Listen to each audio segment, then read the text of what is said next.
com calça. Né? Aí é o seguinte, pensando em vantagens e desvantagens da construção ou da adaptação de testes psicológicos. Falando da adaptação, quais são as vantagens de eu adaptar um teste e não construir do zero?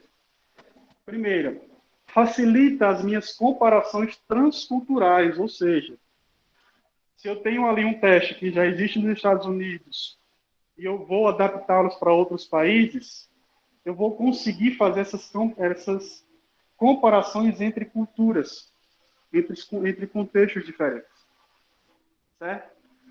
E a adaptação, ela tem menos etapas de construção. Ela não é tão extensa como construir um teste do zero. Ela já tem algumas etapas bem definidas. Em relação às vantagens da construção, se eu vou construir, eu vou começar do zero, eu vou abordar as particularidades culturais daquela região, daquele país, daquele estado.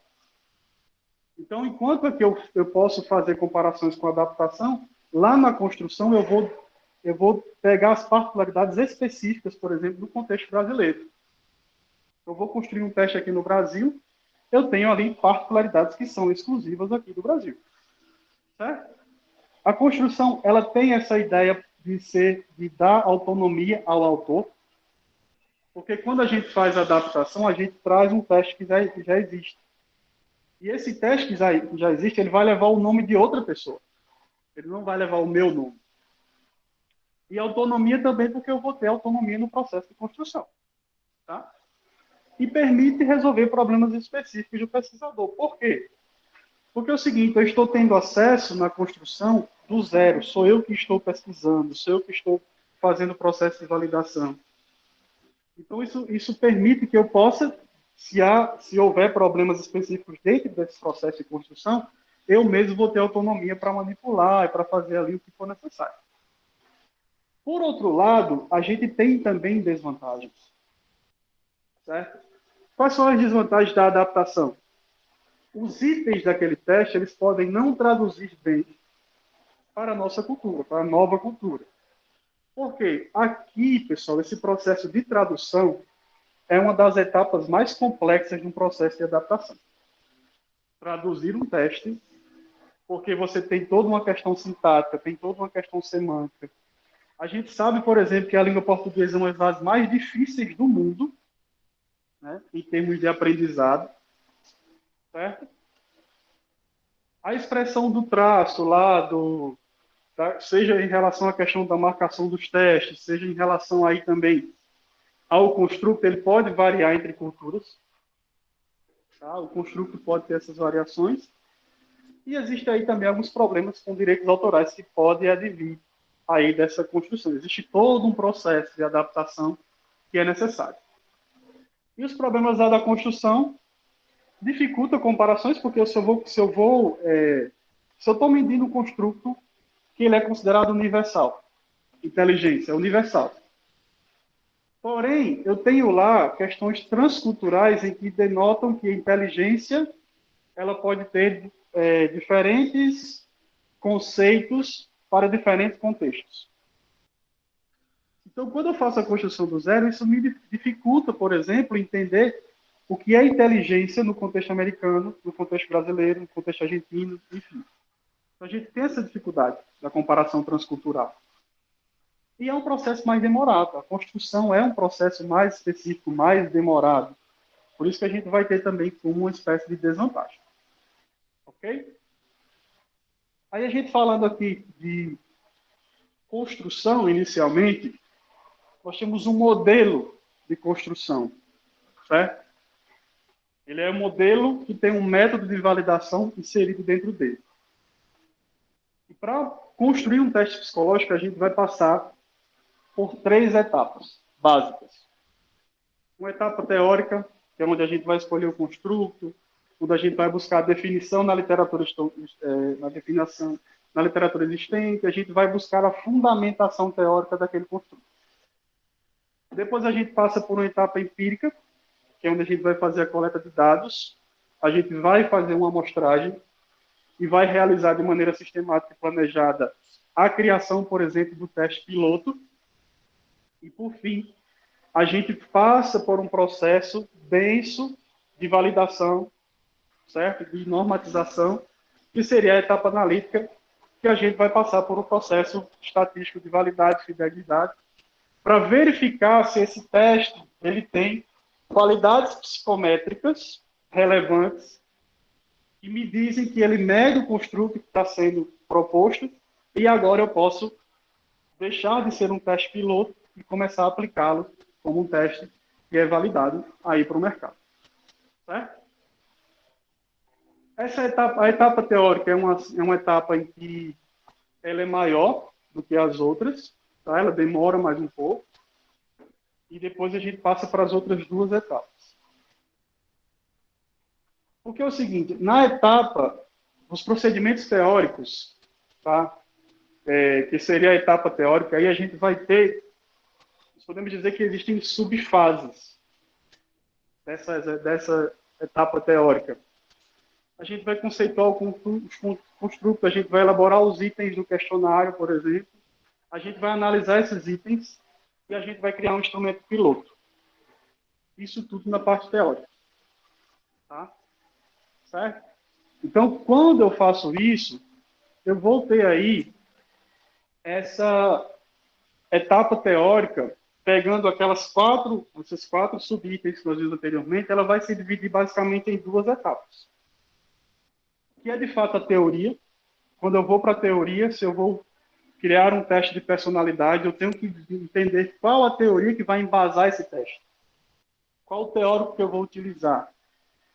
Então, assim, a gente vai escolher o construto. Eu vou criar um teste, eu tenho que escolher o que eu quero mensurar. Eu tenho que escolher o que eu quero medir através daquele teste. Certo? Então, eu vou dar ali as primeiras descrições, eu vou fazer a taxonomia daquele construto, ou seja, eu vou descrevê-lo. Eu vou dizer o que ele é. Certo? Aí a gente faz o seguinte, quando nessa etapa teórica a gente busca entender um sistema psicológico, ou seja, existe um objeto de estudo que aquele teste está se propondo a mensurar, que é o construto. Aí a gente vai traçar os atributos, a gente vai caracterizar aquela, por exemplo, se eu vou criar um teste de personalidade na perspectiva de Freud. Então, eu preciso entender psicanálise, eu preciso entender teorias psicodinâmicas, o que é personalidade para Freud, certo? Eu vou fundamentar teoricamente esse construto, certo? Aí eu vou identificar quais são os atributos de personalidade para Freud para que eu possa distingui-los e ver o que eu vou contemplar no instrumento. Porque eu já estou pensando na ideia assim, que itens eu vou colocar no meu instrumento para mensurar personalidade na perspectiva freudiana? Ou na perspectiva de outro ator? Aí aqui tem um exemplozinho de inteligência, porque é o seguinte, eu tenho a inteligência geral, propriamente dita, certo? Só que mensurar essa inteligência geral pode ser que seja algo assim muito mais complexo. Mas eu preciso dar descrição, eu preciso fazer a taxonomia dessa inteligência. Ou seja, que tipos de inteligência eu vou contemplar no meu teste? Pode ser verbal, pode ser cognitiva, pode ser motora. Pode ser, se eu vou, de repente, eu resolvi criar um teste baseado na teoria de Howard Gardner, das múltiplas inteligências. Então, eu começo a pensar que nesse teste que eu vou criar, eu preciso ter itens que se proponham a mensurar as inteligências múltiplas de Gardner. Certo? Então, esse processo é um processo mais teórico mesmo, mais denso, em que a gente vai pesquisar, a gente vai verificar na literatura, a gente vai buscar entender esse sistema psicológico, que o sistema psicológico nada mais é o quê? É onde se situa o nosso objeto de pesquisa. O sistema psicológico é o modelo teórico pelo qual aquele objeto psicológico se ancora, ou seja, é a fundamentação, é a base teórica. Certo? E o objeto psicológico é aquilo que eu quero medir. Então, o que é o sistema psicológico dentro da construção de um teste? É onde está o meu objeto de pesquisa. É a fundamentação teórica, a base da psicologia, a teoria psicológica que embasa aquele construto, que é o chamado aí objeto psicológico. Então, é basicamente isso que eu vou fazer. Eu vou fundamentar e vou entender o que eu quero mensurar na perspectiva de um determinado autor, de um determinado teórico. Certo? Aí é o seguinte, eu falei para vocês que a gente precisa dar atributos, a gente precisa entender as propriedades daquele construto. Certo? A gente vai fazer o seguinte, a gente vai fazer uma perguntinha básica. Quais são as propriedades características do objeto psicológico selecionado? Eu selecionei que eu quero mensurar personalidade. Quais são essas características de personalidade? Eu vou selecionar aquelas características mais relevantes. Personalidade para determinado teórico. O que é personalidade para ele? Certo? Aí eu vou ver quais são as características mais relevantes que predizem a personalidade para determinado teórico. É a partir disso que eu vou começar o meu processo de construção. Certo? Porque é o seguinte, pessoal, eu vou ter ali, por exemplo, teorias da personalidade, vocês já viram que são teorias muito complexas. São teorias que geralmente são embasadas muito na vida dos próprios teóricos, né? Na vida deles próprios. Se eu for pegar a perspectiva freudiana de personalidade, é um conceito desse tamanho. E de ego, superego, e pego lá, primeira tópica, segunda tópica, eu preciso entender assim, olha, dentro da perspectiva freudiana, o que eu quero mensurar de personalidade? Se for dentro de Freud, eu quero mensurar características de personalidade patológica. E se eu vou mensurar a personalidade patológica na perspectiva freudiana, eu posso buscar, por exemplo, criar um instrumento que tenha como base as fixações lá nos estágios psicossexuais de Freud. Então, eu estou afunilando o que eu vou fazer. Eu não preciso tratar de tudo.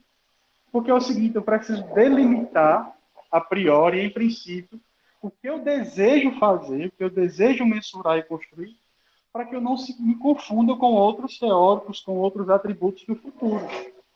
Então, eu preciso ter especificidade. Então, por isso, por exemplo, pessoal, que existem, muitas vezes, diversos testes psicométricos para medir um construto. Por exemplo, atenção. Atenção é um construto que ele tem vários testes para mensurar.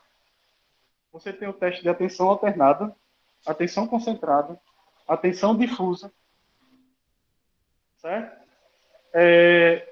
Concentrada, difusa, alternada. E tem um outro que eu não lembro agora. Teado, tealto, acevetor. Eu não lembro agora. Eu só estou lembrando de alternada, concentrada, difusa. Eu falei alternada, né? Tá, né? Enfim, é que são vários, pessoal. Então, eu preciso entender por quê. O que acontece com o construto atenção? Existem diversos tipos de atenção.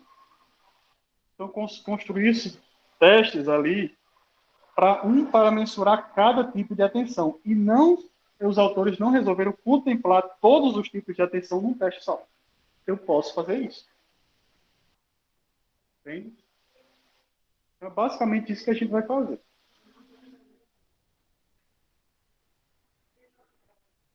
Aí é o seguinte, eu passei dois aqui. Vamos lá. Aí é o seguinte, situei o meu construto, decidi o que eu quero mensurar, trouxe para dentro ali da minha construção do teste a parte taxonômica, ou seja, eu sei o que eu quero, eu já descrevi, eu quero mensurar inteligência, eu quero mensurar personalidade a determinada medida, ou determinado teórico. Aí é o seguinte, eu vou definir o meu construto teórico de duas formas, que a gente chama de constitutiva e de forma operacional. O que é isso? O que é definir esses construtos dentro dessas duas perspectivas. Certo? É o seguinte, eu vou definir o meu construto, certo? Baseado em conceitos que já existem daquele construto, baseados em contextos abstratos. Aí o texto está trazendo o exemplo. Qual é a definição de personalidade, a definição mais abrangente? Tá? Personalidade constituída por diferentes traços que apresentam como características constantes do indivíduo, como tendências mais estáveis a agir, pensar e sentir. Ou seja, eu vou buscar na literatura o que já se diz o que é personalidade. Eu tenho essa dimensão aqui, essa definição constitutiva, como algo mais abrangente. O que todos os autores, qual é o consenso na psicologia do que é personalidade? Aí eu tenho aqui é como se eu tivesse aqui uma definição macro, que é essa dimensão constitutiva. Se eu quero mensurar personalidade, mas personalidade na perspectiva de Freud, eu preciso entender o que é personalidade para a psicologia. Vocês concordam? Então eu tenho que pegar essa dimensão constitutiva. Se eu quero mensurar a atenção na perspectiva de um determinado autor, primeiro eu preciso entender o que é a atenção. Então é isso que eu vou fazer. Nessa dimensão aqui, nessa definição aqui. Preciso entender o que é. Primeiro, o que é aquilo ali para a psicologia. Certo? Feito isso, a gente passa para as próximas etapas. Porque aqui a gente vai buscar as definições. Para que eu possa ter uma boa construção de um teste, eu preciso que os construtos eles devam ser bem definidos. Definidos de forma construtiva e de forma operacional. Ou seja, pessoal, reforçando a parte construtiva, é a concepção do construto respeitando as definições teóricas, de maneira semântica, abstrata, denotativa e conceitual.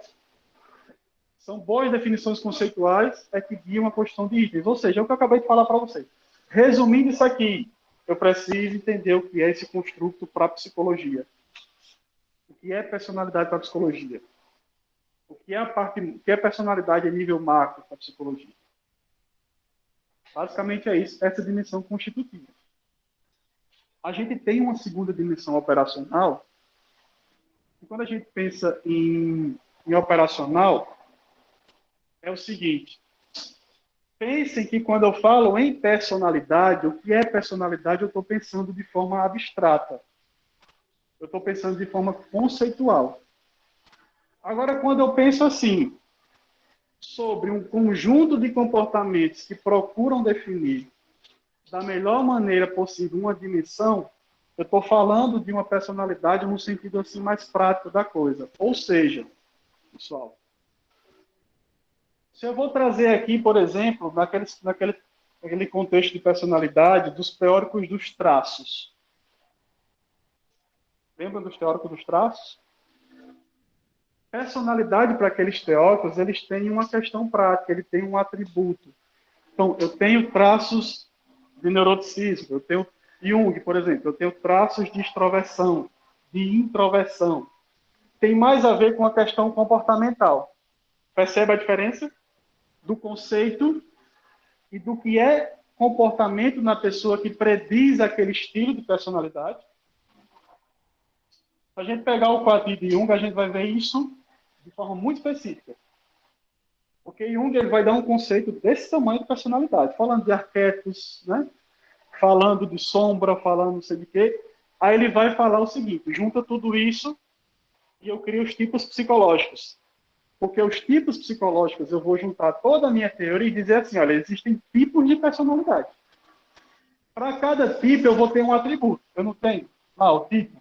É a pessoa extrovertida, tem sensação, como ali o comportamento auxiliar, tem intuição como um determinado comportamento ali menos abrangente. Então, a definição operacional de um construto é a parte comportamental no indivíduo. Até tem um exemplozinho aqui. É algo que tem consideração pelos outros, é minucioso, é detalhista do trabalho, é temperamental, muda de humor facilmente. É uma parte mais... Eu vou para o indivíduo, eu vou para o comportamento para definir essa questão operacional, tá? Aí, assim, é justamente a passagem do abstrato para o concreto. Tá? É a manifestação comportamental do construto. Eu vou buscar nos indivíduos a manifestação daquele construto. Tá? Aí, basicamente, constitutivo, pensem no conceito macro. Pensem no que é personalidade, no que é atenção, no que é inteligência. Quando eu falo em dimensão operacional, é o que na pessoa, no indivíduo, denota aquela manifestação do construto. Então, se eu falo, por exemplo, aqui, em personalidade patológica, o que eu vou buscar como manifestação comportamental? As questões psicopatológicas.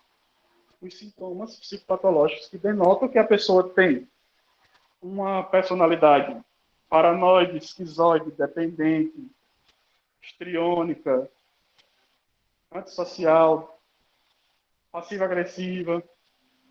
Não vou lembrar de todos agora, mas são muitos. Já viram isso com o professor André? Transtorno de personalidade? Não, mas vamos ver. Transtorno de personalidade. Esquizoide, paranoide, histriônica, dependente, antissocial. Não, né?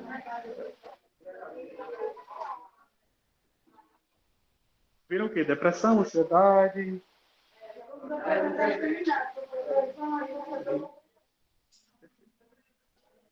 Ok?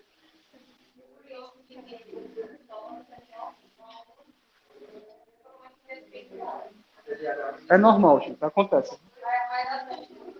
Acontece. Gente, isso é muito comum. Olha, eu lembro de uma colega que eu tinha na faculdade. Ela é uma excelente psicóloga hoje. Tem um trabalho fantástico com autistas, né? Oi? É de tudo, colega de tudo.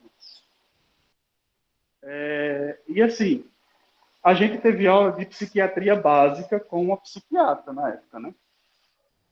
E toda a questão que a psiquiatra trazia na aula, essa menina tem um exemplo. Professora, minha tia é não sei o que, é desse jeito. Meu pai é desse jeito. Meu namorado é desse jeito. Meu filho é desse jeito. Aí uma vez, eu lembro até hoje o nome da psiquiatra, doutora Bartilha, uma excelente profissional lá de Natal. Ela disse assim, minha filha, você tem um laboratório em casa, né? Você não precisa nem fazer aí para a clínica alguma coisa, começa a estudar o pessoal de casa que já dá certo.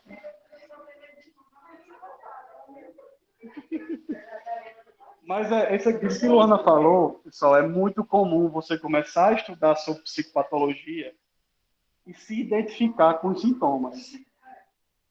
Aí você olha, e eu vou dizer um negócio a vocês, se vocês começarem a ler sobre os transtornos de personalidade, aí é que vocês vão dizer, eita danada, agora lascou.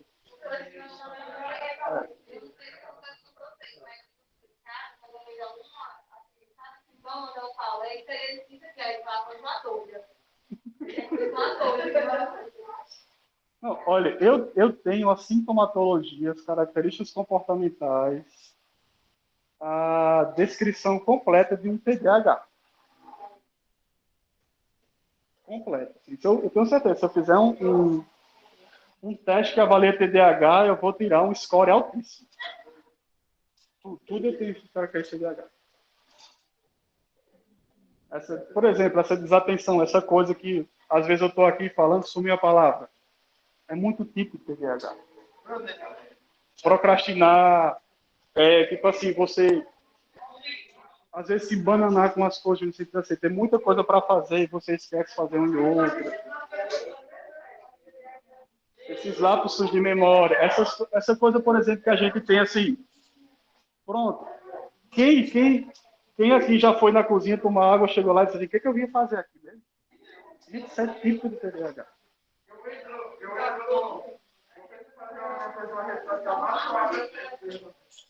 Só que é o seguinte, existe sempre assim, pessoal. Quando se trata de psicopatologia, eu acho que o professor André já falou isso para vocês, não há as coisas preto no branco, 8 ou 80. Você precisa avaliar um contexto, assim, avaliar tempo e tal.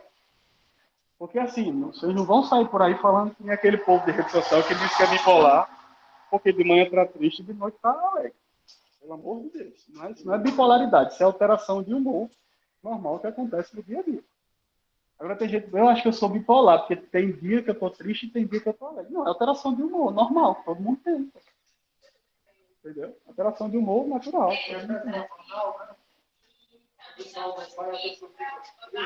Porque geralmente o pessoal agora. E aí, os pessoas das redes sociais, eles começam a falar, talvez outras pessoas nem tenham ansiedade, mas só por encaixar os sintomas, querem se aproximar, né? Se torna uma questão hipocondríaca. Eu também a gente vai acreditar acostumar, a gente dá amor, e não vai poder tomar, por isso, pessoal, uma das principais coisas que nós devemos fazer enquanto profissionais de saúde mental, do comportamento, enfim, é psicoeducação. Psicoeducar é você educar as pessoas sobre o que são transtornos, o que é saúde mental, entende? Quais são as boas práticas de saúde mental. Eu faço psicoeducação com os meus pacientes constantemente. Porque, assim, por exemplo, às vezes a pessoa já vem com um diagnóstico de transtorno de pânico, mas a pessoa nem sabe o que é isso. Porque o psiquiatra foi lá e disse, não, o que você tem aqui é transtorno de pânico. Vamos passar aqui a medicação, você vai tomar durante e tal. Mas a pessoa não sabe o que é. Entende? Gente, e é muito bacana quando você explica para a pessoa assim, o que acontece com ela. No sentido, olha, transtorno de pânico, você começa a explicar para ela o que acontece com a parte cerebral, com a parte de neurotransmissores, por que ela sente aquilo ali, quais são as características comportamentais que ela... É interessante porque, assim, você vai explicando e a pessoa vai dizer assim, eu já passei por isso. Isso aí já aconteceu comigo. E as pessoas falam, Pedro, eu não sabia que era por isso que eu sentia isso. Isso é muito bacana porque a pessoa não conhece, ela não sabe. E a gente precisa entender, por exemplo, eu recebi uma paciente com transtorno de pânico que ela está tomando alprazolam. Aí alprazolam, eu tenho que entender por que o psiquiatra passou alprazolam para aquela pessoa. Entende? Se hoje a pessoa chega, Pedro, eu estou tomando esse talopram há 10 anos. Eu preciso entender por que a pessoa, o médico passou. O que é esse talopram? Qual é o mecanismo de ação desse talopram? Quais são os neurotransmissores que aquela medicação ela vai manipular no nosso cérebro? Eu preciso saber o que são neurotransmissores. Entendem? Eu preciso entender, por exemplo, que a ansiedade, neurotransmissores como serotonina, noradrenalina, estão ali muito interligados. E a ansiedade tem muito a ver, por exemplo, todo mundo sabe o que é neurotransmissor aqui, né? Vocês lembram das aulas de ego, né? De forma muito simplista, o neurotransmissor, pessoal, são elementos químicos que fazem o quê? A informação sair de um neurônio para outro. Basicamente é isso. Só que é o seguinte, o que acontece? Cada neurotransmissor tem uma função. Entende? Então, por exemplo, a gente vai ter neurotransmissores que são depressores do sistema nervoso central, que vão ser estimulantes. Então, por exemplo, o que acontece na ansiedade? Tá? A serotonina é um neurotransmissor estimulante do sistema nervoso central, desse agente mais agitado, muito característico da ansiedade. Basicamente, o que acontece na ansiedade? Você não tem a recaptação de serotonina, ou seja, aquele neurotransmissor ele não está sendo enviado para outros neurônios, ele está ficando ali, ficando concentrado. Se está concentrado, ele está agindo mais. Então começa a ficar mais tenso, começa a ficar mais ansioso. Tem? Então é isso que a gente precisa entender. Psicopatologia, a gente tem que entender um pouco de endocrinologia, a gente tem que entender um pouco de psicofarmacologia, de psiquiatria também. Tudo isso vocês vão ver daqui para frente. E a gente vai continuar estudando, porque a gente precisa entender por que aquela pessoa chegou ali.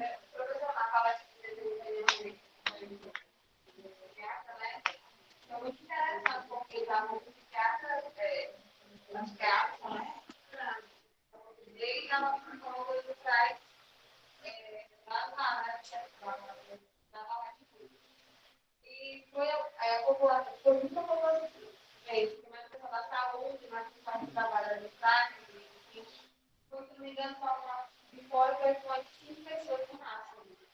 E essas pessoas que foram com um interesse. Foram com um interesse de chegar na psicóloga e perguntar se aquela pessoa poderia renovar a receita, ou então para ela afirmar que ela poderia tomar um medicamento. E ela colocou sugestão lá, né?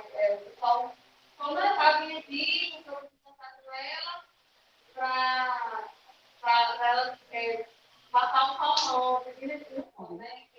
Não. Mas aí o que acontece? Aí eu até falei, eu acho que é isso aqui, eu acho que deveria levar acompanhar além do setembro amarelo, porque todo dia está a pessoa para fazer pouco de orientação. Até que eu falei, Ou seja, eu como secretária, você deveria trazer mais vezes para falar, para orientar, para falar de ou seja, psicoeducação. Isso é psicoeducação. As pessoas não entendem o que, que acontece com elas. Né? A pessoa, por exemplo, a pessoa que tem um ataque de pânico, tem crise de ansiedade, ela não entende, por exemplo, que a taquicardia que ela tem durante uma crise de ansiedade é a mesma se ela der uma carreira aqui agora sair correndo aqui no meio da rua. É a mesma coisa.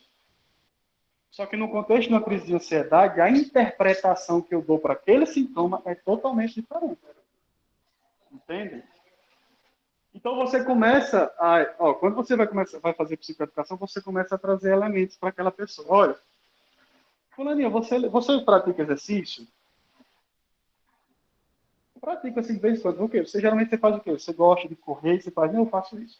Quando você está fazendo esses exercícios, você percebe que seu coração começa a bater mais forte, que ele começa a acelerar? Percebe. Pronto. Na crise de ansiedade que você teve, você percebeu isso? Percebi.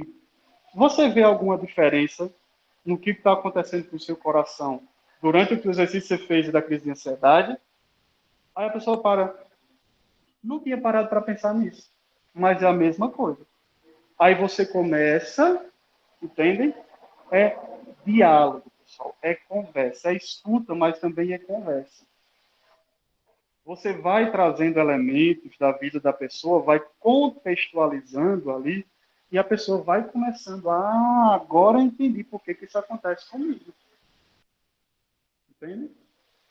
Aí você começa a fazer conexão, daí você vai descobrindo uma coisa e outra, aí vai descobrindo elementos da vida da pessoa, que você faz uma anotaçãozinha ali, deixa ali meio guardadinho para depois voltar lá na frente. É isso. Entende? This is all connected. Tudo está conectado. Basicamente é isso. Tudo está conectado na vida de uma pessoa. Tudo, tudo, tudo. Certo? Pessoal, passada aquela fase mais densa da parte teórica, tá? Que a gente vai... Eu acho que está faltando aqui um slide. Ah, não, tá aqui. Tá aqui. É isso mesmo. Então, a gente continua nessa parte da pesquisa, de buscar informação, de entender a parte teórica. A gente vai, ainda dentro dessa parte teórica, para a segunda etapa dessa parte. Lembra que eu falei que eram duas etapas? Uma teórica, e a segunda etapa da fase teórica é a construção do instrumento.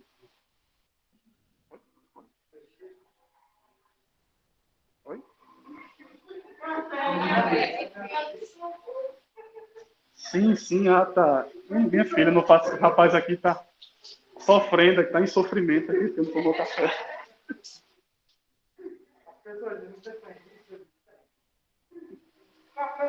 Olha, você sabe qual é o horário ideal, o máximo permitido para a gente tomar café? 3 horas da tarde. Depois disso, ele vai... Olha, eu sou uma das pessoas que falava assim, eu posso tomar 3 garrafas de café no dia, a hora que for não vai me fazer mal algum. Isso é o que você pensa. Porque café é estimulante do sistema nervoso central. Café é uma droga. Café causa dependência. Ele é causa... Meu Deus, esqueci agora. É uma palavrinha. Café é hábito. Ele não é vício, é hábito.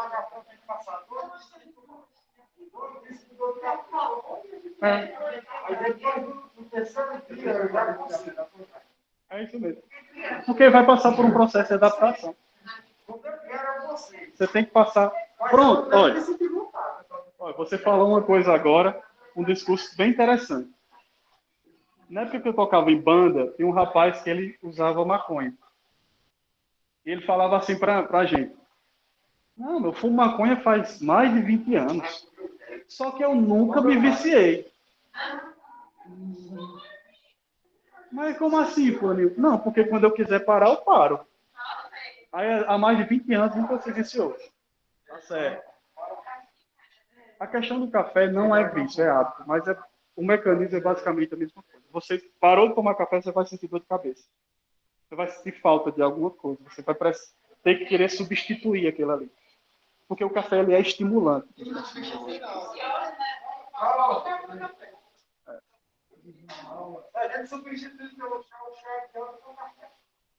Dependendo do chá, por exemplo, chá verde tem mais cafeína do que o café. Tem mais cafeína do que o café.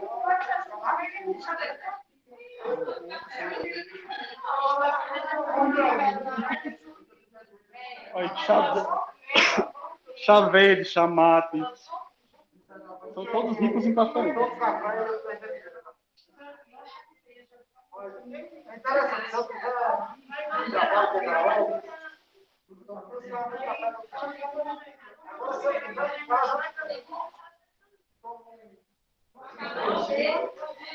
É,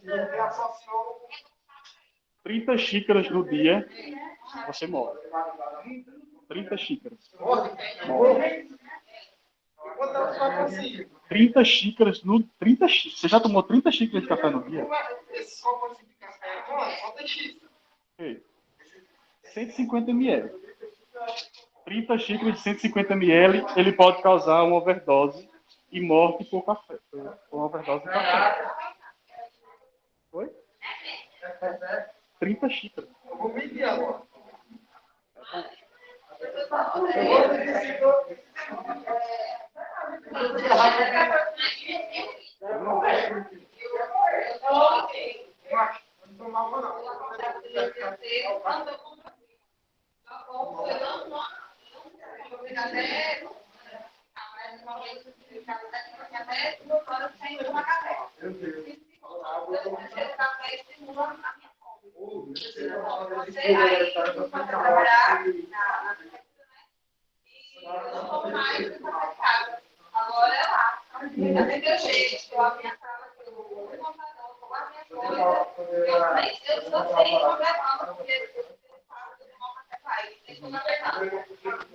Gente, mas 30 xícaras de café é muito café. 150 a 200 ml. É aquela xícara de café normal. Aquela xícara de café normal. 150 a 200 ml. 30 xícaras é muito café. Faça aí, faça as contas. 150 ml aí, vezes 30. Quanto vai dar? Quantos litros de café você vai tomar? É muito café. Mas acho que você não toma. Você não chegou no ponto ainda. Mas vamos lá. Aí, pessoal, ainda dentro da etapa teórica, tá? Deixa eu ver aqui, peraí.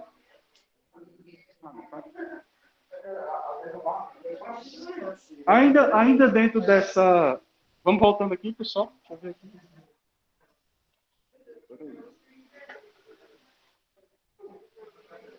Vamos lá. Vocês querem fazer uma pausa? Vamos. É porque tá um saindo, aí tá o outro saindo, aí dois saem, aí fica um negócio quebrado. Vamos fazer aqui, quem for tomar café, aproveita o momento. Toma um café e traz.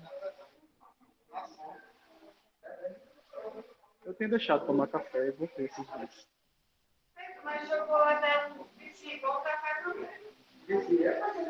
Gente, olha, o que estimula a dopamina é porque é o seguinte, os estimulantes de dopamina, eles trabalham com o sistema de recompensa do cérebro. Então, tudo aquilo que nos causa uma recompensa gera hábito. A gente vai ficar acostumado com isso. Nosso cérebro é viciado em recompensa. Viciado em recompensa. Dopamina e tal. Enfim. Pessoal, vamos lá, vamos seguir. A aula vai ficar gravada, depois vocês assistem, vamos lá. Ainda falando nessa primeira etapa da construção do teste, a gente vai ter uma segunda subetapa, digamos assim, que é a construção do instrumento propriamente dito. Ou seja, o que eu fiz? Eu escolhi o que eu queria mensurar, eu fui lá na literatura, eu entendi o que era, eu busquei entender o que era a operacionalização daquele construto, aí eu vou para a construção do instrumento. Que é o seguinte, é onde eu vou criar os itens do meu questionário, da minha escala, do meu inventário. É onde eu vou criar. Certo? E esses itens, eles não são coisas qualquer. Não são, não, eu vou criar aqui uma pergunta que eu acho que vai mensurar, atenção, que eu acho que vai mensurar. Vou pensar que, você se distrai muito no dia a dia? Isso é uma pergunta muito aberta. Entende? Então eu vou buscar o seguinte. Esses itens não são inventados a mercê. A gente precisa entender esse construto. Aí a gente vai buscar alguns meios para criar essa construção.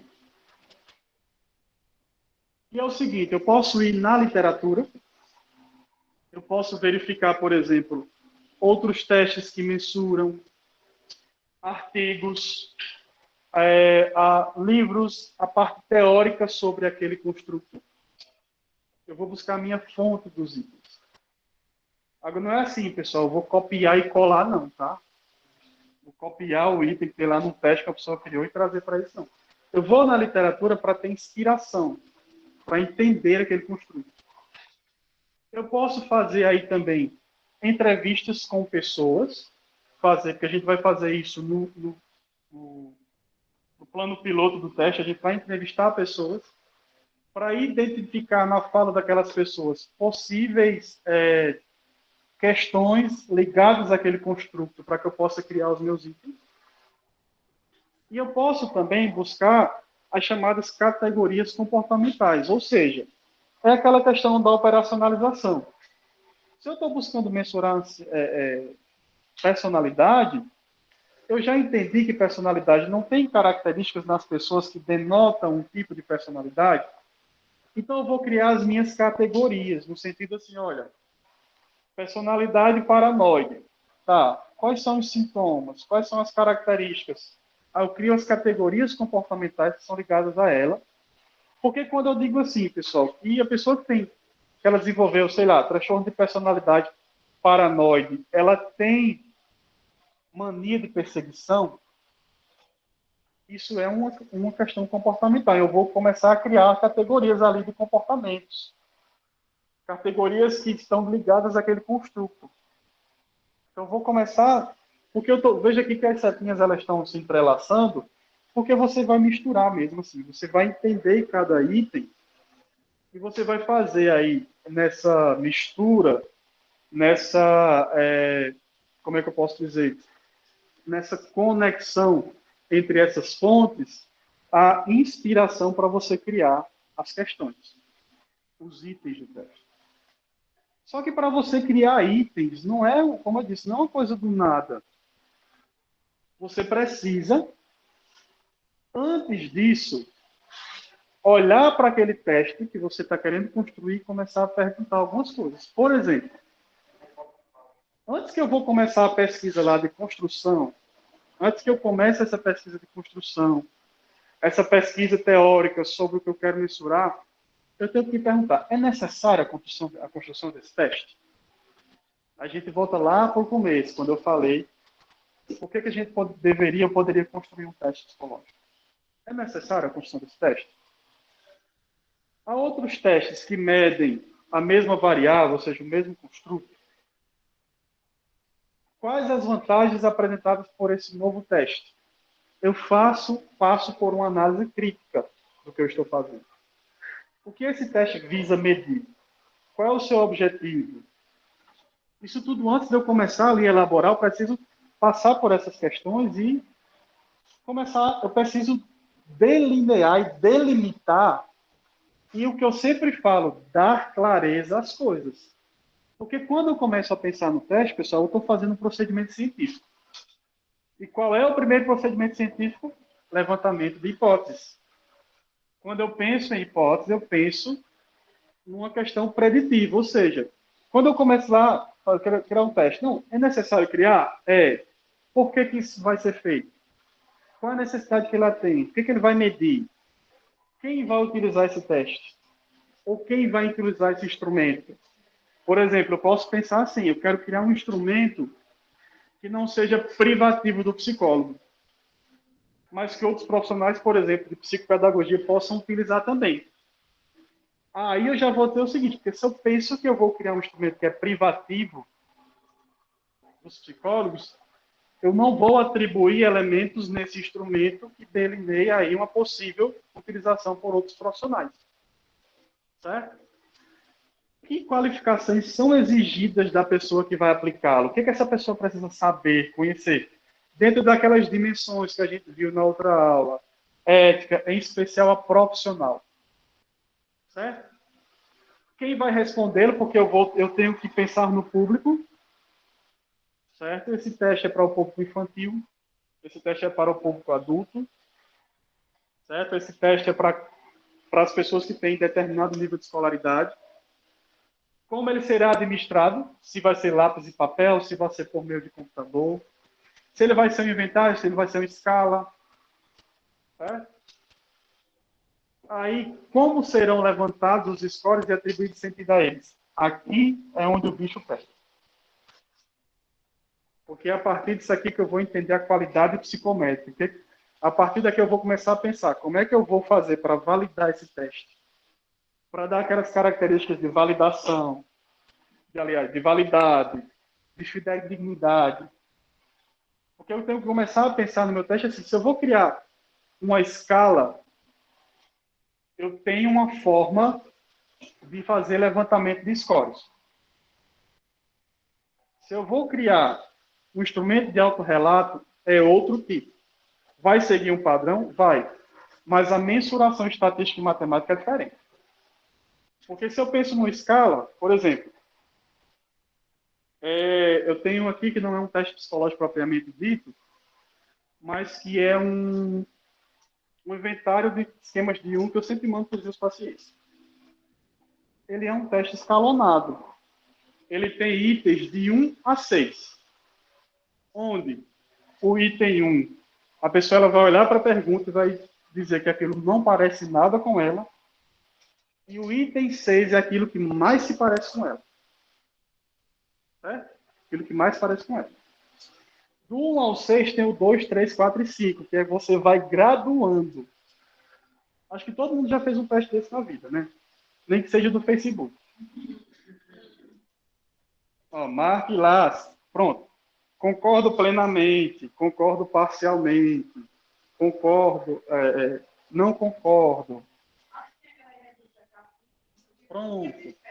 Capricho, aquela de João Bidu, tem um bocado, né? Mas na psicologia, aí é só que é o seguinte, esses testes, eles não passam por essa qualidade psicométrica. Esses testes de João Bidu, que tem aí, não passam. Não são científicos. Aqui eles passam. Então, preciso entender, pessoal, porque quais são os parâmetros psicométricos que eu vou precisar para esse teste. Então, se eu vou, por exemplo, aquela escala que eu mostrei para vocês na aula passada, foi o de ideação suicida, né, que eu mostrei para vocês. Lá é um score simples, porque você vai ter lá níveis 0, 1 e 2, né? Se eu marquei 2, eu vou só pegar o 2 e somar no final, com a primeira e segunda parte, que vai dar um score simples. É uma matemática simples. Só que num teste escalonado, não, pessoal. Eu vou precisar trabalhar. Se eu tenho de 1 a 6, por exemplo, eu tenho lá 100 questões que tem escala de 1 a 6. Chegou no final, o que é que eu vou precisar fazer para chegar nos scores daqueles testes? Eu vou precisar fazer média. Eu vou precisar fazer média. Eu vou precisar fazer moda. Eu tenho que saber qual foi ali a resposta que foi mais... o que mais se apresenta. Lembra da moda? O que está na moda? É aquele que mais aparece. Eu vou precisar fazer a mediana, que é justamente aquele número que divide o para mais e o para menos. Entende? Eu vou precisar fazer cálculo de variância, cálculo de desvio padrão, tudo aquilo que a gente viu em estatística. E outras coisitas mais, regressão linear e outras coisas aí que não vem ao caso.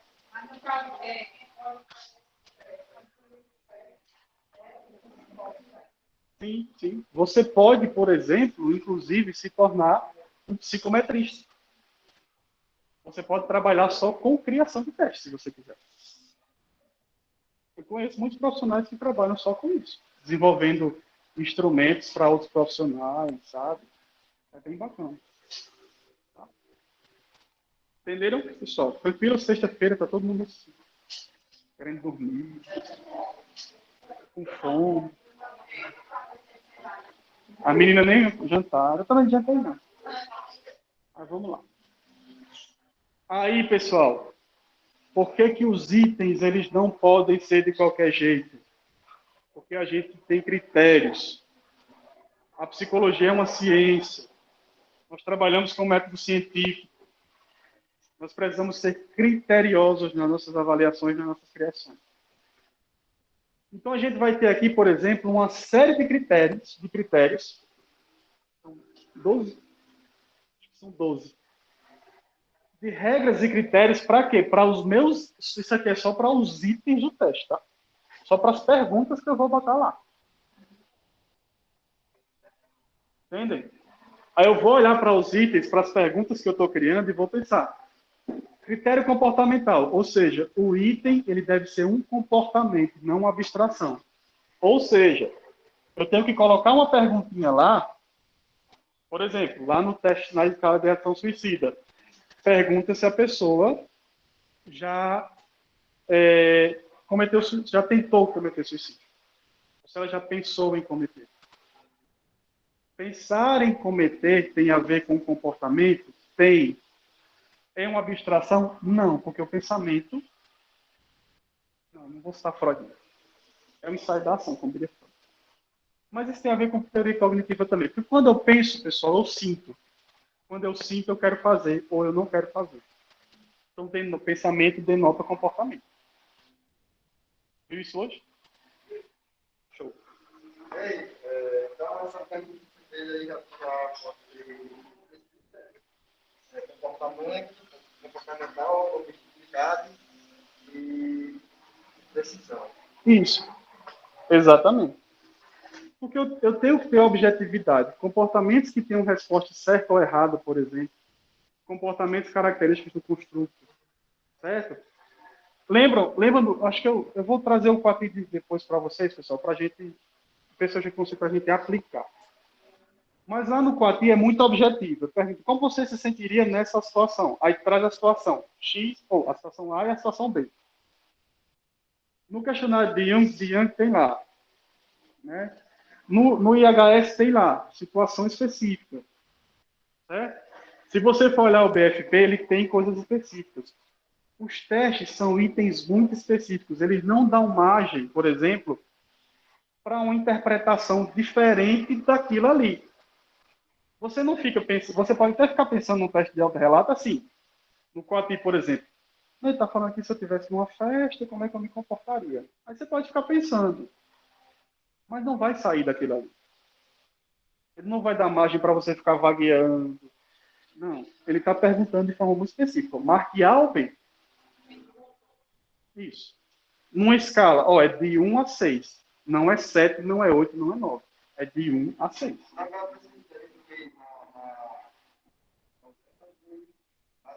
Direitinho. Ela foi muito diretiva.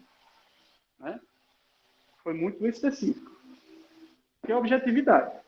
Simplicidade. O item deve expressar uma única ideia. Eu não dou margem ali naquele item para dualidade, para coisas dúbias. O item ele é bem específico, tá? Clareza. Ele deve ser inteligível, ele deve ser compreensível pelas pessoas. As pessoas precisam ler aquele item e entender o que ele está aprendendo ali. Preciso ler aquela frase, aquela premissa, e eu preciso entender o que está me pedindo ali. Precisão. Tem a ver lá com a questão da validação. Aliás, relevância, né? O conteúdo deve ser consistente com o traço que eu quero medir. Então, se eu estou mensurando a inteligência, faço uma pergunta de ansiedade. E aí? Eu estou falando assim, exemplos bem esdrúxulos mesmo, que é para a gente, né? Mas tem que ter relevância, pessoal. Eu tenho que fazer perguntas no meu teste do que eu estou querendo mensurar. Tá? Ou utilizar outros meios para chegar a isso. Porque alguns testes de autorrelato tem, por exemplo, no QATI, história. Ele está contando historinha lá. Pense que você está no trabalho. Como é que você reagiria? Como é que você reagiria numa festa? Como é que você reagiria numa viagem? Tá? Mas tem relevância com o teste. Precisão. Precisam, aí os itens precisam medir partes diferentes do construto. Certo? Medir diferente de ser personalidade, então preciso, se eu estou medindo personalidade patológica, eu escolhi sintomas para botar no meu teste, eu preciso colocar ali, sei lá, como tem lá no IHS. Pense como você, aliás, marque como você pensou, se sentiu na última semana, considerando o dia de hoje. Precisão. Aí lá você vai ter diferentes partes do construto. O que o HS está medindo? Ideação suicida. É um construto. O que está atrelado à ideação suicida? Pensamentos, sentimentos e comportamentos. Porque o IHS é bem beckiano. Tá? É bem desenvolvido Beck. Então, no instrumento de Beck, ele está usando a sua própria teoria. Ele vai dizer que, basicamente, a gente tem um modelo cognitivo. Penso, sinto e ajo ou deixo de agir. Pensamento, sentimento e comportamento. Modelo mais simples, né? Então, quando ele vai trazer aquela teoria para o seu teste, ele começou a trabalhar tudo isso e inseriu itens lá que estão atrelados à teoria, mas que estão atrelados também, e muito mais, à ideação suicida. As perguntas daquela escala que eu mencionei para vocês, daquele inventário, são muito específicas. Elas não dão margem para a pessoa ficar pensando outra coisa. Não, ela está perguntando, pensa aqui, na última semana, você pensou isso? A pessoa bota lá. Aí o grau, não pensei em morrer, ou, não vou lembrar dos itens agora. Entende? É muito específico. Variedade. Variar a linguagem e a direção da resposta. Ou seja, o teste ele não é para ser maçante. Ele tem diria até uma narrativa, digamos assim. Alguns testes têm uma narrativa, tem uma variação linguística. Certo? Modalidade. Aí, pronto, aqui, pessoal. Modalidade. Não utilizar expressões extremadas. Eu acho que eu tenho até um outro slide aqui.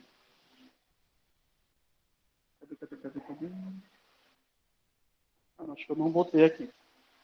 Mas assim, pessoal, a gente não pode utilizar uma linguagem muito extremada nos testes. Por exemplo, deixa eu pensar aqui. Eu tenho que ter uma coisa técnica, mas que seja acessível, seja inteligível.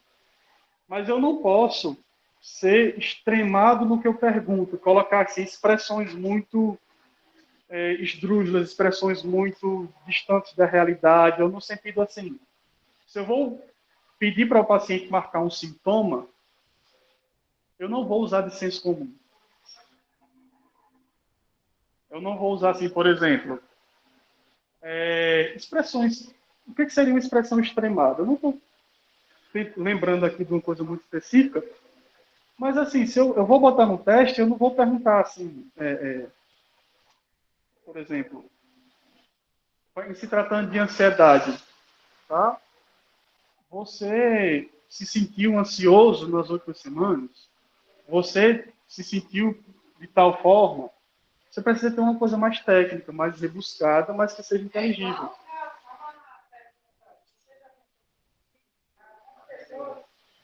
Pode parecer extremado. É. Aí dentro do contexto. Do contexto do questionário do IHS, ele pergunta isso. Só que ele não utiliza a palavra suicídio. Ele já perguntou, já tentou tirar a sua vida? Você pensa em tirar a sua vida? Então você pode utilizar de sinônimos. Essa pesquisa, veio do Zimar, da pesquisa, né? Aí a gente as pessoas, aí você já pensou nisso? Você já comentou suicídio? Aí o cara olha lá, não, não, uma coisa é você pensar, outra coisa é você fazer a ação. Aí o cara já pensou, mas não entendeu. Vai calcular dele. Tipicidade. Deve utilizar frases condizentes com o atributo, que nós vimos agora há pouco, com as características do construto. Credibilidade. O item. Aí aqui vai. Isso, pronto. Credibilidade está muito ligado aqui, pessoal, à modalidade. O item não pode parecer ridículo ou infantil. Amplitude. Os itens cobrem toda a extensão do atributo. Equilíbrio. Devem haver itens fáceis, médios e difíceis. Tá? Deixa eu ver aqui. Aqui tem algumas coisinhas, por exemplo. É a mesma coisa que está lá, pessoal. Quando tem uma pergunta por vez, tem que ser claro, tem que investigar os comportamentos e atitudes congruentes com a variável, testar a porção específica da variável, perguntar de maneira diferente, tem a validade aparente, cubra toda a magnitude da variável testada.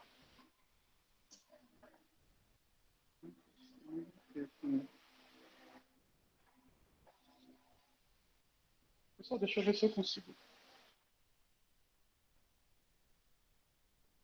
Só aqui, peraí. Opa! Aí vocês viram, todo mundo vê a resposta da prova aí agora. Sim, pessoal, deixa eu falar para vocês. Eu vou passar uma provinha para vocês lá no Google Sala de Aula. Oi? Para vocês entregarem até a semana que vem. Gente, vocês sabem que eu nunca passo trabalho para vocês no mesmo dia. O que vocês estão perguntando e estão sofrendo. Nunca passo. É sempre a outra semana. Valha, meu Deus. Não, a surpresa vai vir na segunda unidade.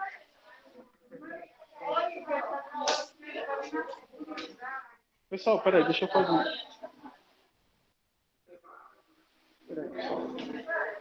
Eu vou só tirar aqui, porque eu vou acessar aqui alguns dados. Só um minutinho.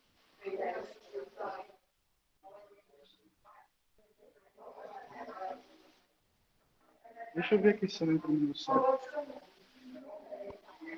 Ah, pessoal. O pessoal que está na sala, a internet caiu aqui.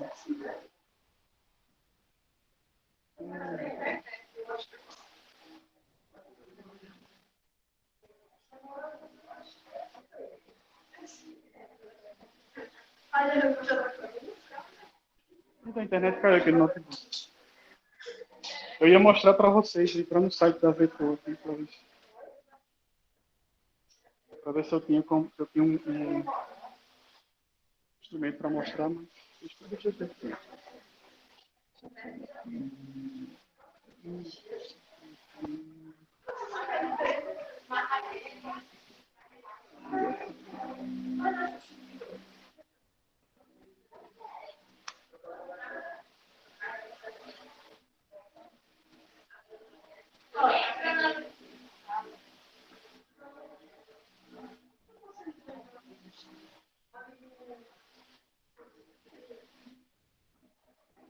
Não sei se aqui.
Voltou.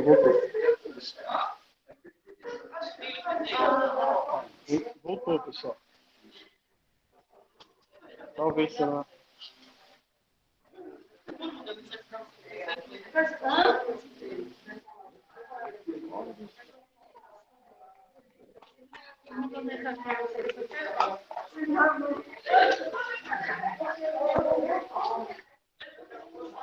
Pessoal, estou pensando em revolta aqui para a gente retomar a nossa sala.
Agora vai extrair de você.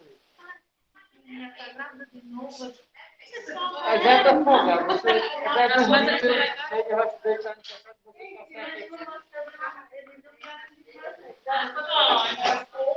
Mas eu posso fazer uma dança quando dá Gosto de gato?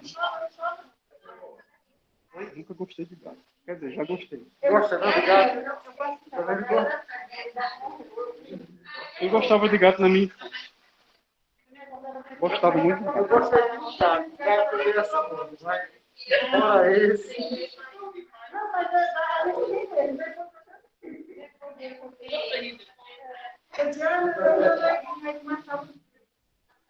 Eu fiquei com ela que ela vai se mudar dentro da casa. Ela botou para buscar o gato cozinhou todo.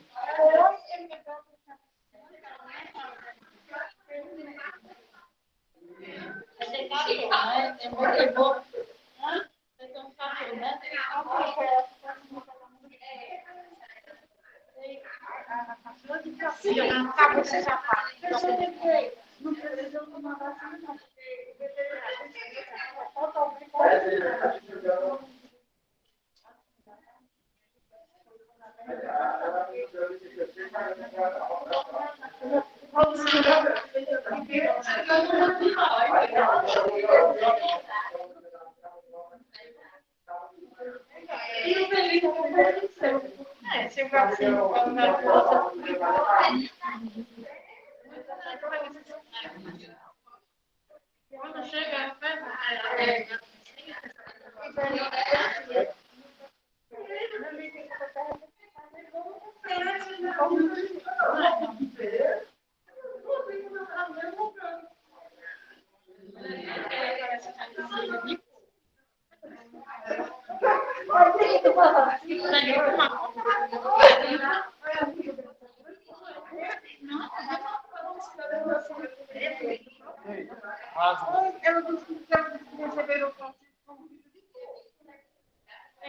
Pode ter uma coisinha, ela tem pedaço.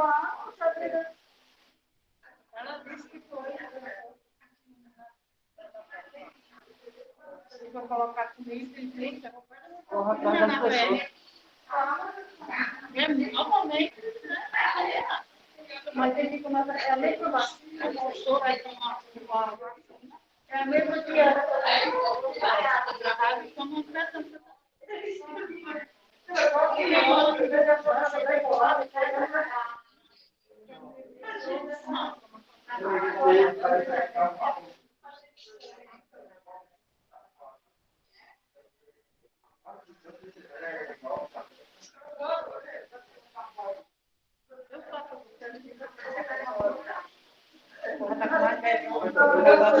Eu já vou passar isso.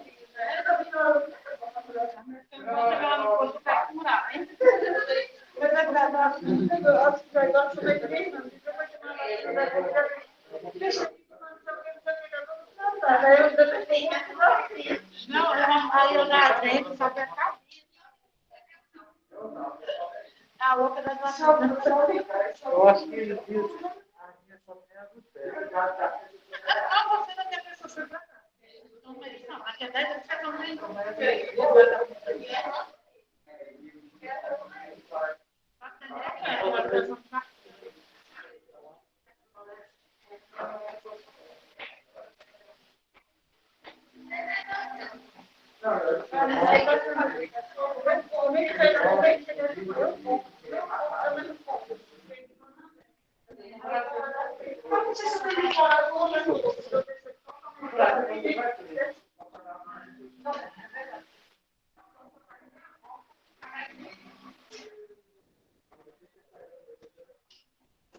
Pessoal, eu consegui abrir aqui.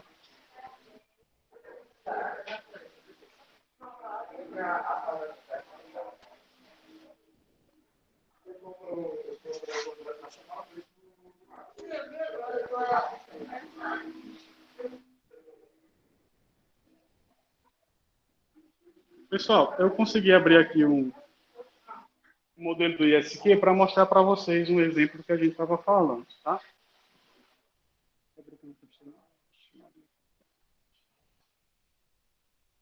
Pronto. Esse aqui é um questionário, pessoal, que ele não é um teste propriamente dito de utilização que precisa de autorização, CFP, essas coisas. Eu sempre mando ele para os meus pacientes, tá? Ele é um teste escalonado, certo? Quando você vai responder o ISQ, questionário de esquema de Young, perceba que é o seguinte, aqui ele vai dizer exatamente qual número da escala corresponde ao que você está querendo pedir, tá? Então, por exemplo, se você marcar 1, essa premissa que está aqui, ela é completamente falsa. E ele explica, isto é, não tem absolutamente nada a ver com o que acontece comigo. 2, falso na maioria das vezes.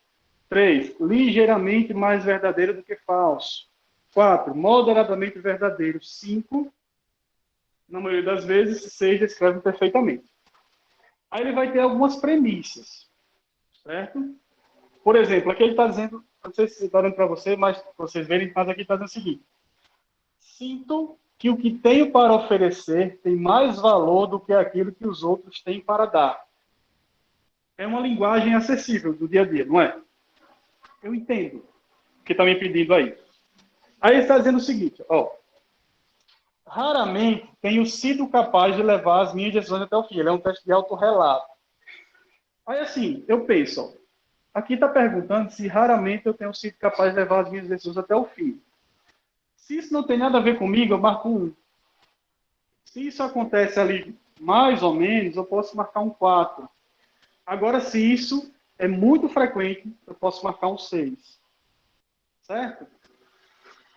Aí aqui está lá, preocupa-me que uma decisão errada possa provocar uma catástrofe. Sou uma pessoa má que merece ser castigada. Então, são coisas bem específicas.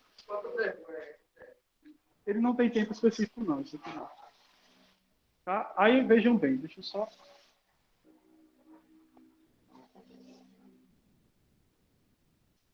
Deixa eu ver aqui, pessoal.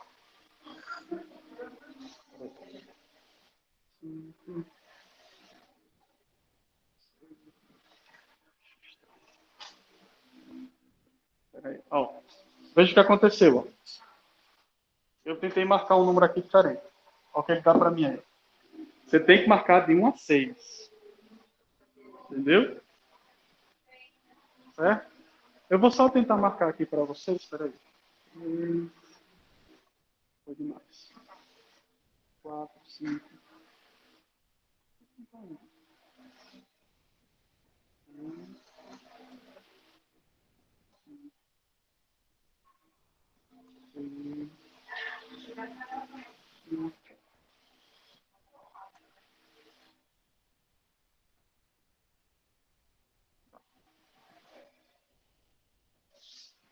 Ó, esse teste aqui, pessoal, ele vai dar um score,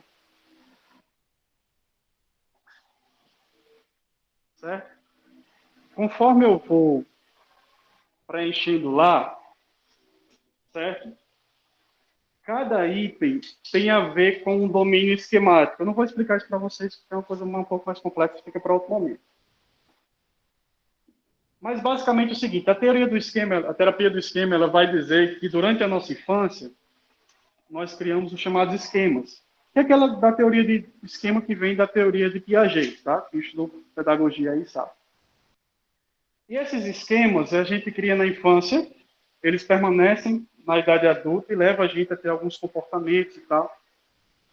Aí ele tem esses esquemas que são voltados para a desconexão, rejeição, autonomia e tal. E ele vai ter aqui uma série de esquemas que, nesse teste, ele tem questões específicas que estão mensurando cada tipo de esquema. Por exemplo, o esquema de privação emocional, tá? São os itens 1, 13, 37, 55 e 73. Aí vai fazer o seguinte, pessoal. Ele vai calcular uma média dessas respostas, daqueles. O que o score pode ser uma média? O score pode ser uma moda, pode ser uma mediana, certo? Então ele vai me dar aqui um score médio das respostas, dessas 5 respostas que eu botei aqui, certo?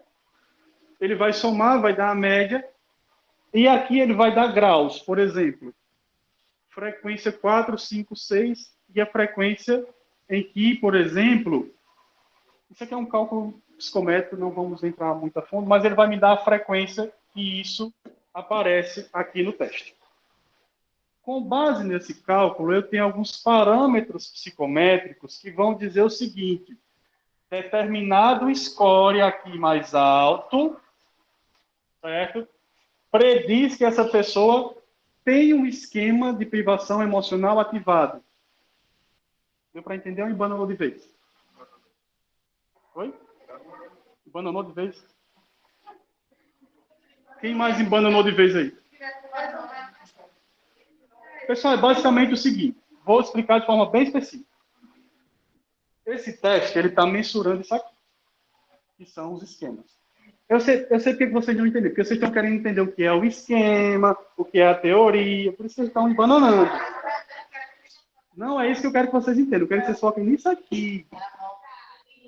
Esqueça o esquema. Depois eu posso dar uma aula de terapia do esquema para vocês, tá? E dar aula, aquela TCC que eu estou devendo ainda. Pronto. E tem, como uma tem a ver com a outra, a gente faz um emaranhado e dá logo primeira, segunda e terceira aula. Enfim. Mas veja bem, tá? Nós falamos que os itens precisam ser precisos, que eles precisam se propor estar mensurando e tal. Pensando aqui nos resultados. Aqui está sendo muito específico. Acho mais específico que isso aqui não tem. Ó, o teste está medindo o esquema de privação emocional. Esse teste tem itens que estão buscando mensurar esse esquema? Tem. Ele está dizendo aqui, ó.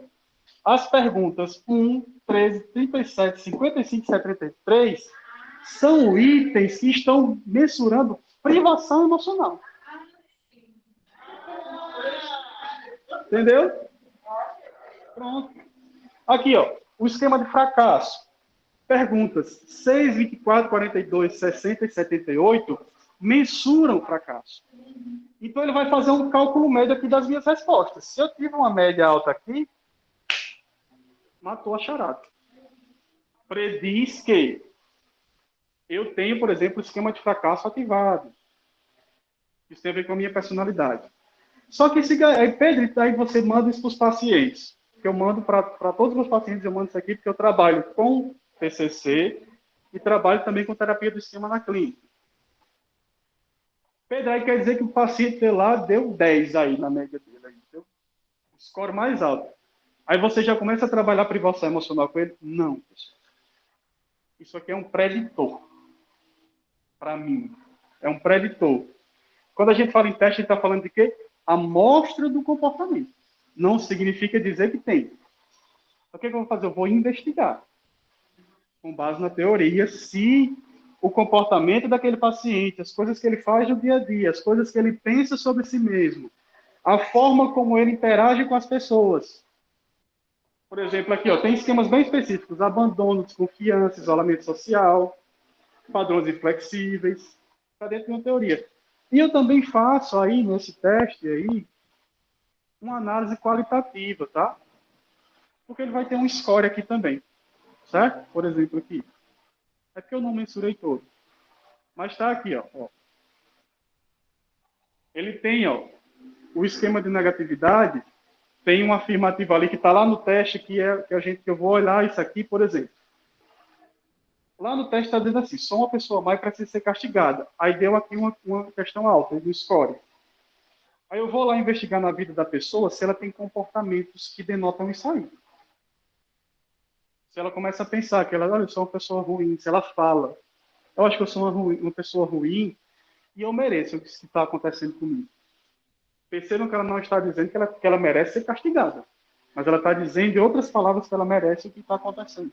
É isso que a gente vai fazer, vai investigar. Eu estou falando aqui para vocês, pessoal, já estou pulando aí umas décadas para frente, estou falando de análise. Porque é isso que nós fazemos.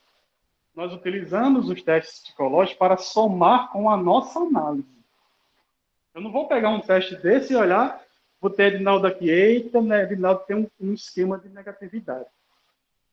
Aí eu vou, ei, Edinaldo, e aí? O que está acontecendo? Que você está tão negativo? Que você está tão pessimista? Me diga aí que você vai... Não é assim, né, gente? Mas eu vou buscar identificar, porque assim, pessoal, um teste, quando ele é bem feito, quando ele é bem criado, essas premissas foram com base na teoria. Elas têm caráter específico, com todos aqueles critérios que a gente falou agora há pouco. Então, esse teste ele está mensurando com base no quê? Existe uma teoria chamada terapia do esquema, que foi criada por um teórico chamado Jeffrey Young, que ele pegou com base as teorias cognitivo-comportamentais, ampliou essas teorias, juntou com elementos de outras teorias, por exemplo, a terapia do esquema, além das TCCs, ela pega um pouco da Gestalt, ela pega um pouco da psicanálise, certo? E ele criou uma teoria com base em pesquisa da teoria do apego também de Bowlby, e criou uma teoria de que assim nós temos esquemas duradouros, permanentes na nossa vida, que às vezes levam, por exemplo, para cada esquema desse, para cada esquema desse disfuncional desadaptativo, tem alguma coisa que você faz na sua vida para tentar compensar ele. Por exemplo, esquema de fracasso. Tem gente que tem esquema de fracasso, a pessoa, né, eu sou um fracassado, então eu não vou fazer isso, eu não vou entrar na faculdade, não, porque não vai dar certo, eu sou um fracasso. Tem pessoas que buscam hipercompensar e tal, enfim, mas é uma coisa mais complexa que eu não vou embananar na cabeça de vocês. O que importa é isso aqui. Isso aqui, isso aqui. Certo? Ok? Deu para entender? Clareou, pessoal? É porque assim, eu já percebi assim, eu sempre me autoanaliso em primeiro lugar para poder analisar o tempo inteiro, não analiso ninguém. Mas eu me autoanaliso para tentar entender e me colocar no lugar de vocês, como é que vocês aprendem melhor e como é que vocês entendem. Eu já entendi que às vezes banana na cabeça a teoria, mas quando vem para a prática, pronto, então é isso aqui que a gente vai trabalhar.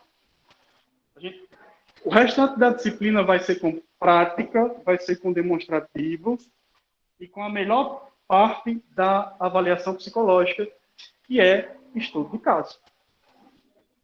Certo? Então, acredito que já nas nossas próximas avaliações, a gente já vai começar a estudar, trabalhar estudo de caso. Certo? Por quê? Vejam bem, pessoal. Eu tirei um pouco da estatística, eu não vou entrar em estatística com vocês, porque não vejo necessidade, a gente vai levar tempo e tal. Mas a partir da próxima aula, a gente vai começar a ver a fundamentação teórica dos testes psicológicos. A fundamentação dos instrumentos os testes projetivos e tal. A ideia aqui é o seguinte, pensando nisso aqui, pensando que vocês já estão trabalhando em outras disciplinas também, a gente começa a construir, a partir da segunda unidade, os estudos de caso. A gente vem para cá para entender. Vou trazer um estudo para a gente poder avaliar. Olha, quais seriam os testes mais adequados para isso aqui? O que a gente poderia utilizar como instrumentos? Vamos montar um plano de avaliação psicológica para esse caso. Entende? A ideia é que a gente construa isso de forma conjunta. E assim, as nossas avaliações finais, elas vão ser as oficinas. Certo? Então, a gente já vai começar a trabalhar os estudos de caso para a prática, porque é o seguinte, tem as duas metodologias. Eu não gosto muito da metodologia top-bottom e tem outra. Tem um tipo de metodologia de estudo que é assim, eu aprendo as bases, aprendo, que é o que vocês fazem no curso todinho. Vocês aprendem as bases para lá no final, depois da metade do curso, aí vocês vão estagiar, vocês vão não sei o quê. Eu gosto muito da metodologia invertida. Eu dou o caso, tu se vira para resolver. Pedro, não dei conta, então bora, vamos estudar esse caso. Eu gosto muito, eu faço isso comigo, para aprender, eu faço as coisas assim. Eu pego as coisas mais difíceis e vou tentar aprender. Se eu não aprender, é que eu vou para as bases. Entende? Mas porque é o seguinte, pessoal, é raciocínio analítico. Vocês têm que começar a pensar fora da caixinha do senso comum. Vocês não são mais senso comum. Esqueça senso comum.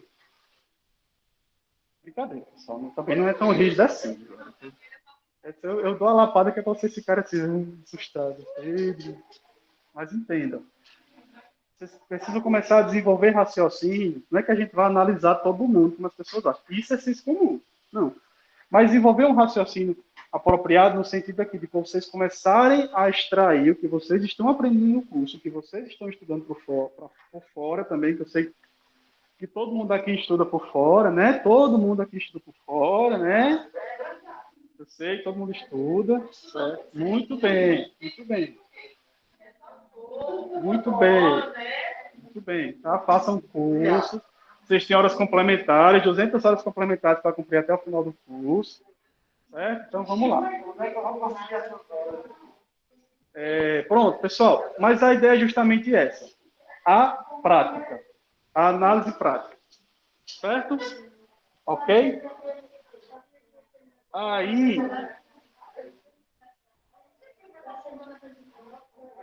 Certo? Oi.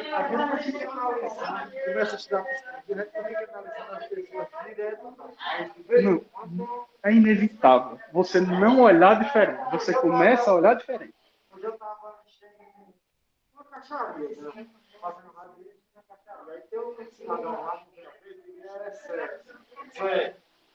Aí toda vez que eu faço, eu converso com ele. Aí ele não enxerga, ele disse. Aí ele disse, eu na feijoada, no espírito concreto, na linguagem. Olha que na feijoada. Está na feijoada. Aí ele vai dizer isso. Aí eu fui pensar, né? Eu fui pensar do mesmo jeito. Aí, antes, eu tinha batido com o martelo assim para acomodar o concreto.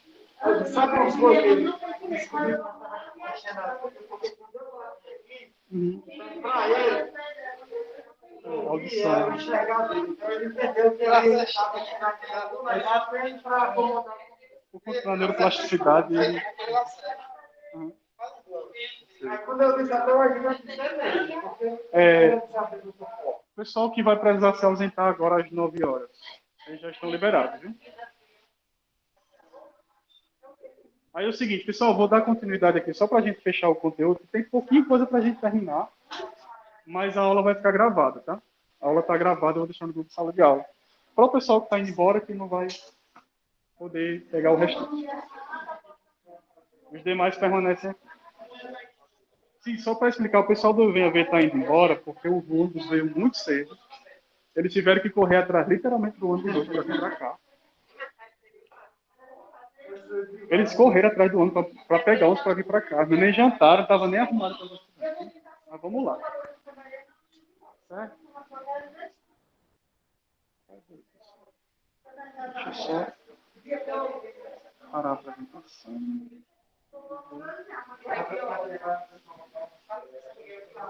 É.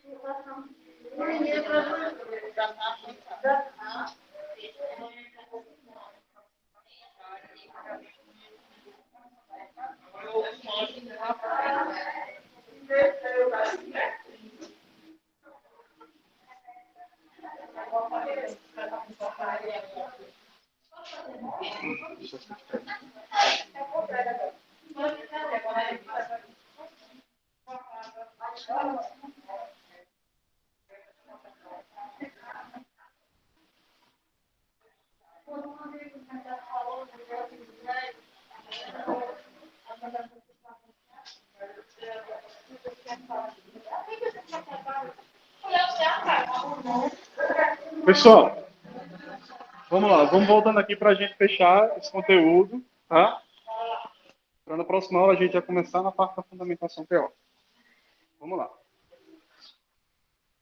Depois que a gente faz todo esse processo de construção, de definir quais os itens, eu construí o meu teste a partir dos itens. Aí ele vai passar por uma análise desses itens. Depois que eu fiz o trabalho árduo todinho, ainda vai para a análise para saber se vai ser aprovado ou não. O que a gente vai fazer, por exemplo, para a gente concluir essa etapa teórica e para a etapa empírica e analítica, a gente precisa passar esse teste por especialistas, os chamados juízes, certo? São peritos que já conhecem de avaliação psicológica, podem ser pessoas que já fazem testes há muito tempo, pode ser uma comissão, pode ser especialistas naquele construto, entendem? Podem ser pessoas especialistas em avaliação psicológica. Ali, vocês 2, 3 juízes, você vai demonstrar de fato, pedir para aquelas pessoas avaliarem o teste, eles vão verificar dentro dos critérios, tudo certinho, se aquele teste está mensurando, se ele está propondo, se está de acordo com o construto, de acordo com tudo que a gente viu até agora. Certo? Então, assim, eles vão avaliar essa versão final do instrumento. Avaliou, vai dizer que está ok, se não está, o que precisa melhorar e tal. A gente você vai enviar para esses especialistas na área, na avaliação psicológica. Eles podem julgar a clareza, o conteúdo e a semântica dos itens do teste e a dimensionalidade do construto. Ou seja, eles vão avaliar se os itens dentro daqueles critérios que a gente falou. Eles vão avaliar aqueles critérios. Eles vão avaliar se está ok. A questão semântica das palavras, da colocação dos itens, se está inteligível, se não está. E a operacionalização do construto, que é aquela questão que a gente falou lá atrás. Eles vão olhar, assim, de fato, essas perguntas que você fez aqui, ela está falando das características desse construto. Ela está falando das características de personalidade. Ou ela não estão falando. Tá? Basicamente isso. Aí tem essa análise semântica, né? Que essa análise semântica eu faço com uma população específica. Ou seja, a população-alvo. É quando eu faço o seguinte, pessoal. Eu pego o meu teste piloto e vou começar a aplicar. Com um público específico. Se era um teste para universitários. Então, vou começar a fazer um princípio, eu vou trazer para verificar inicialmente com essas pessoas se está claro, se elas conseguem responder, se elas têm dificuldade, se eu preciso alterar alguma coisa. Os juízes aprovaram, vou para a população. Tá? Aí é que eu vou avaliar o que eu preciso acrescentar, retirar, modificar, ou se está tudo ok. Verificar se os itens são inteligíveis para a população alta que está lá dentro daqueles critérios. E a gente vai pedir, inicialmente, pessoal, nem para aplicar, é para as pessoas lerem somente. Você entende o que está pedindo aí? Entendo. Está tudo ok, inteligível, você compreendeu bem? Quais foram as dificuldades? Ok. Feita essa parte, encerrou aqui, que a gente respirou um pouco, se o teste está dando certo, aí a gente vem para a última etapa da construção de um teste, que é a aplicação. É quando, depois dos juízes terem aprovado, peguei parte da população, foi compreensível, eu vou aplicar o teste. Aí eu vou aplicar com uma amostra de pessoas, uma pequena amostra inicialmente, daquela população-alvo. Aí eu vou verificar, porque assim, pessoal, estudo piloto, geralmente você faz um, depois você faz outro, para verificar se está tudo ok, para aí sim você lançar o seu estudo, né? Aí você vai fazer essa análise, você vai aplicar para ver, aí você vai analisar, vai ver essas questões aí, se está tudo ok, faça um primeiro estudo piloto, ok, faça um segundo estudo piloto, ok, aí sim o teste está disponível, está 100% para ser lançado para comercialização e tal. É um processo denso, extenso, complexo. Mas eu quis trazer ele para você da forma mais simplista possível. Assim, criar um prédio com boa música, Tem sim, tem. Se você criou o teste, escala de personalidade patológica de Edinaldo. Pronto. Vai ficar com o seu nome. quando tiver validado, eu recebo. Você recebe os royalties. Hoje tem que saber. Você recebe. Se ele vai ser comercializado... Ei, pessoal, pergunta importante que o Edinaldo fez aqui, viu? Ele perguntou se criar um teste é igual a música. Sim, você criou o teste, ele começa a ser comercializado, você recebe sim por ele. Você recebe o percentual por ele, sim. Isso. Os royalties, né? Certo? Aí, pessoal, para a gente finalizar, vou falar aqui bem rapidinho do processo de adaptação. Ele é um processo um pouquinho diferente do processo de construção. Porque você vai ter o seguinte, ó. A primeira etapa do processo de adaptação de um teste é a tradução. Você vai pegar pessoas especializadas para traduzir esse teste, se você estiver trazendo de outro país. Certo? Depois você faz essa compilação das versões traduzidas. Aí você cria uma versão preliminar do instrumento. Você compara a versão final com a original. Você faz entrevistas com representantes da amostra. Vou citar um exemplo básico para vocês entenderem, do instrumento que eu trabalhei no meu TCC. Ele foi uma pesquisa, a tradução, validação, adaptação dele para o Brasil foi uma pesquisa geral, direcionada por Alchieri, por João Alchieri, e os diversos estudantes dele do mestrado fizeram um projeto com esse teste. Então, um ficou responsável ali pela parte da tradução, outro pela adaptação, eles criaram estudos, até chegar o momento em que você passou por essas entrevistas e você foi para as próximas etapas, que é justamente quando você vai fazer o seguinte, você vai criar grupos focais, você vai fazer a tradução reversa. Você sabe o que é tradução reversa? Por exemplo, algum de vocês já publicou artigo, já fez artigo aqui, o TCC ou alguma coisa assim? O que é que tem nos trabalhos? Tem o abstract, né? O resumo, o abstract. Quando você vai criar um abstract do seu trabalho, você tem que fazer o seguinte, você tem que pegar o que você fez, o seu resumo em português, traduz ele para o inglês, aí você faz a tradução reversa, que é para saber se aquela tradução em inglês, ela tem ordem semântica em português. É a tradução reversa que eu faço. Eu traduzi o teste do inglês para o português. Eu pego esse teste e retraduzo ele para o inglês para verificar se ele está respeitando as questões semânticas. Entende? É basicamente isso que eu vou fazer com a adaptação. Não é mais construção. A gente não está mais falando de construção, falando de adaptação, tá? Aí você compara com a versão original, aí vem para a amostra piloto e a amostra alvo, né, que você vai aplicar para ver se o teste está ok mesmo. Certo? Por fim, acabou. Ok? Então, pessoal, só algumas questões importantes para vocês. Eu vou deixar para vocês lá no Google Sala de Aula, após eu retornar, que eu não tive tempo de fazer isso ainda, a avaliação desse semestre. Tá? São 20 questões objetivas. Certo? 20 questões objetivas, meio ponto cada. Questões simples, mas que vocês precisam ler.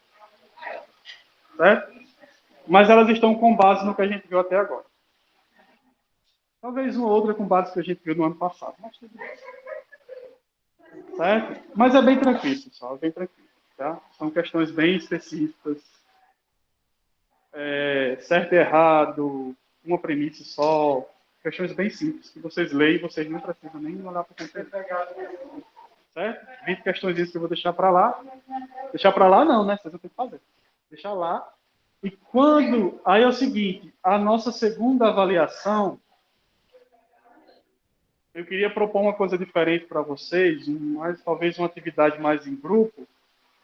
Eu não estabeleci bem ainda, mas talvez a gente trabalhe o seguinte, alguns estudos de caso, certo? Contextualizados. Por exemplo, avaliação em grupo fica com um estudo de caso de avaliação psicológica para seleção de pessoas. Um grupo fica com um estudo de caso para avaliação psicológica no contexto clínico. E a gente vai montar esse processo de avaliação psicológica. Pelo menos assim, a primeira parte. Entendem? Certo? Talvez seja isso. Ok? Tá? A parte prática para vocês fazerem, apresentarem, fazer tudo certo. Ok? Tá bom? Certo? Pois, pessoal, por hoje a gente encerra, tá? Bom descanso para vocês, bom final de semana. Quem vai estender o feriado aí, bom feriado. E próxima semana a gente... Manda sim. Eu mando lá no seu privado.